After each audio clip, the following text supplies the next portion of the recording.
Soul Garden.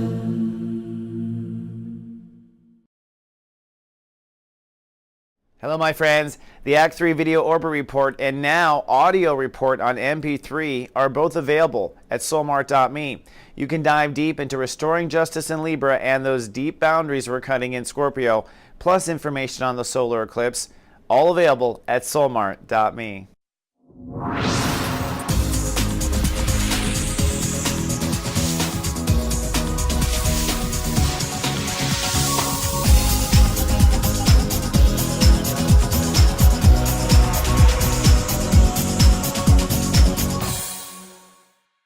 Namaste, and welcome to Soul Horoscopes Orbits Edition. From my webcam to yours, I'm Christopher Rayman Witecki, your astrologer and soul biographer, here to help you put the pieces of your soul story together. Well, the sun now is in Libra. That is the sign of giving and receiving, ruled by Venus.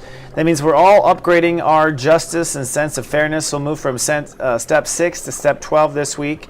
And this is basically at the high end potential for justice, which is why the world may be in a lot of negotiations right now. Now the moon will zip through Leo and Virgo, and then we have a new moon in Libra right away on Friday. Pretty powerful. And Saturday we're kind of having fun with that. The moon signs that are most affected by this in the light are Leo, Virgo, Libra, and Scorpio. But the moon signs on the dark side of the moon are Aquarius, Pisces, Aries, and Taurus, moon signs that might be affected that way. Now, looking at the planets and how they affect our orbits, the chakras most affected, I think, of course, are the heart chakra. We got lots going on there. And with the moon in light cast day in Libra, that is a throat chakra light cast. So people might have issues with their voice, issues with their throat, that sort of thing. Of course, Black Lilith and Jupiter are kind of wreaking havoc in the solar plexus, and that will be the case for a full year. And the sun is basically throat chakra and third eye and above, due to the fact that we're moving the sun in Libra and Scorpio now. So, people have congestion issues or migraine issues. This is where it kind of manifests right now. Now, looking at the planets themselves, we've got this trine going on from Black Lilith in Cancer up to Saturn, which means as you grow up and draw lines with yourself, you're doing instant karma upgrade, which is really nice, and getting past the past, I think, forever. Also, this may hold up business on Earth. This is a grand square or grand cross, however you look at it. But what it is forcing justice on Earth. The sun is opposing Uranus and Aries, and that is a battle between ego, fairness, and justice. But also tied up are our emotions, with Black Lilith trying to end the past and Pluto trying to change the rules. So things are moving forward in a big way on Earth, but on the inside of our lives, we are changing, and I have those details, of course, in each of your scopes. And then lastly, we've got this Black Lilith Grand Trine. So underneath all this non-movement on Earth, officially with business or legal or whatever, is unofficial, pure movement on the inside. This is the emotional currents going on. So as you draw boundaries with yourself with Saturn and Scorpio, you are instantly kind of ascending up with Neptune retrograde, so you're learning and spiritually able to find higher peace with yourself or greater sense of self-compassion, and that allows you to cut away Black Lilith at the bottom, cut away the emotional past, cut away basically your emotional karma, all right? So for the details of you and the specifics of you, we've got to take the ascension elevator up, so I'll see you upstairs at 33,000 feet. Folks, this is your captain speaking. We realize you have a choice in the astrologers you choose to fly with, and we'd just like to thank you for flying with Christopher Witecki. Namaste, Cancers and Cancer risings, and welcome to 33,000 feet. We are now moving with the sun into Libra. Thank you for your patience while I had to take a hiatus to take care of my home and family, and you're about to do the same, as you're about to hear. In fact, actually, you've worked on home and family and trying to repair your childhood issues some time ago. When Saturn went through Libra in 2009, basically to 2012, you were having to face emotional issues that you had carried since childhood. And since then, you've been working on restoring your relationship to your inner child, restoring relationship to your inner artist, and restoring love in your life. And that's really where the story is so far. So with the sun moving to Libra, the question is, have you forgotten anything you've learned in that time when Saturn was in Libra? Have you allowed your life to fall out of balance? And where it falls out of balance, frankly, right now is Uranus and Aries, which is career and legacy, trying to move forward with the right decisions, trying to move forward with the right future. So the future is what pulls you out of the emotional present. And for crabs, for cancers, the ones that are out there helping other people feel good, the question is, how good do you feel? How nested do you feel? So this week we're going to work on, grounding, wrapping up the work to release whatever is in the way emotionally from you feeling grounded, and then we're going to work on where to point to as far as the type of emotional nest you need in order to have the love that you want or the creativity that you want. What's the perfect nest for you? What's the perfect foundation for you? So this week we move from step 7 to step 12. So you're going to wrap up clearing out your emotional field, clearing out any kind of heaviness that you've been carrying, and then moving into reflection. Once you feel grounded, what should we feel next? Where should we go next? What kind of house should we build? What kind of marriage should we build? Should we have kids? So once you're emotionally grounded, those questions are fair questions. We're going to move from step 7 to step 12, and Lightcast Day is Friday. So the new moon, which is you setting intentions for the home and family and that nest that you want. And Saturn in Scorpio, which is the story of your inner child and bringing true love and true creativity to your life. Well, North Node at 8 says you must be very clear and decide what will not happen, what pains, what broken hearts are behind you. Saturn says love and trust that those broken hearts won't happen again. But Venus, way at the tippy top there this week, says it's time to start giving and receiving as if personal dreams have come true. So you're really opening up your personal boundaries in preparation for your heart to have what it wants. So let's dive into the week, shall we? Looking at the week, for the whole week now, Jupiter in Cancer, which is the story of you expanding your ego, expanding your strength. This whole week is to take action on what your ego knows it needs to do. So you're not fighting the old fights, you're only aiming for the new stuff, you're aiming for the new strength all week long.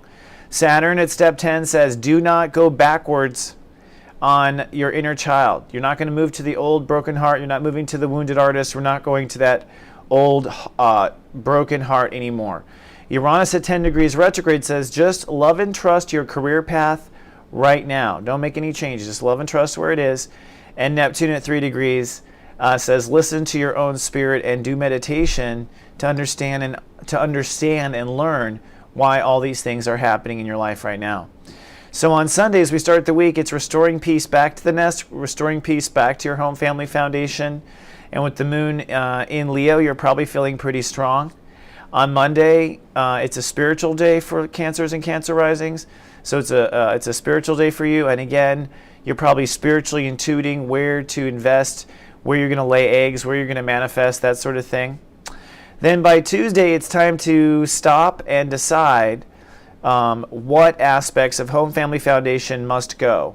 So you might even be deciding that you're going to remodel a room in your home. You may be deciding that that you're going to let something. Maybe you're going to let a portion of the home go, or maybe you're going to let the home go and put it on the market. But this is a decision that affects your emotional well-being, and so you're making decisions of what should go that affects your emotional well-being. And there's a lot of thought that goes into that by late Tuesday. On Wednesday, you're moving forward with that chess piece, taking action on whatever that decision Tuesday was. So moving forward, putting an ad on Craigslist or telling your roommate, I'm sorry, we're going to acquire the whole house now because we want to own the emotional tone of the house. All of the above. And the moon is very pensive. You might want to tell people, get things off your chest on Wednesday. On Thursday, you're loving and trusting that you've done the right thing. You're loving and trusting that you've created the foundation for a nest that will nurture you and emotionally not disrupt you. It's also the turning point where your home and family is now more important than your career, which is good. It's time to restore that balance. And so Thursday's loving and trusting that everything's okay. On Friday, it's Lightcast Day, the new moon, so the sun and moon come together on Friday.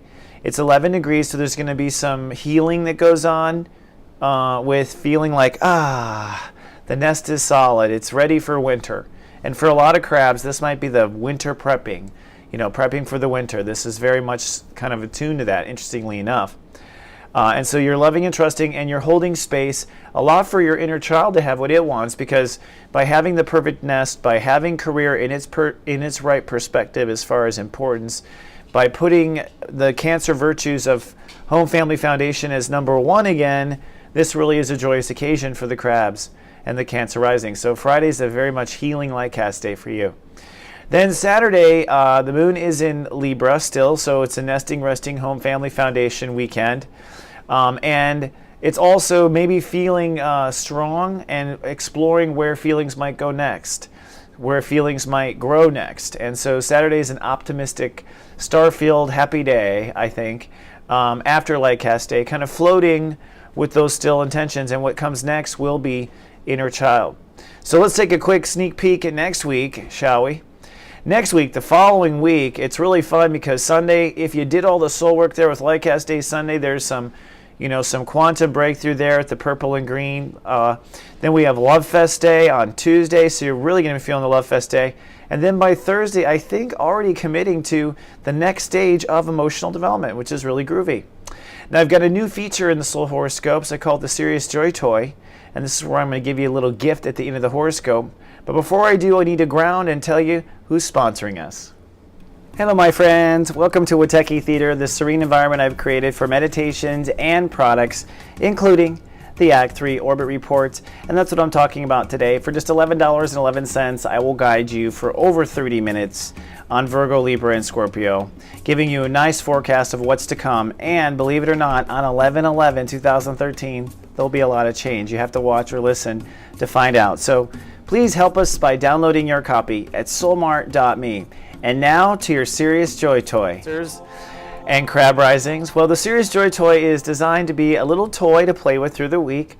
It's not a mantra, it's not an affirmation, it's a what if kind of thing. It's a game, it's something for your inner child to play with. And it's designed to help you let go of the old and play in the new. It's a Serious Joy Toy. It's something serious that may bring some definite joy. So my Serious Joy Toy for crabs this week is this. If you could sit down for yourself and write the perfect childhood, what would the perfect childhood have been? And you may go, well, this doesn't matter. Any kind of crabbiness that comes up is the bitter child, right? And that's okay. Write the perfect childhood. How could it be perfect? And how could it have been perfect? And assuming that you could just write your story. So this week, as you are setting out to clear what's in the way and begin to set the foundation for the emotional nest you need, what would the perfect childhood have been? I want you to play with that joy toy this week. All right, Cancer Risings, namaste. Live, love, be.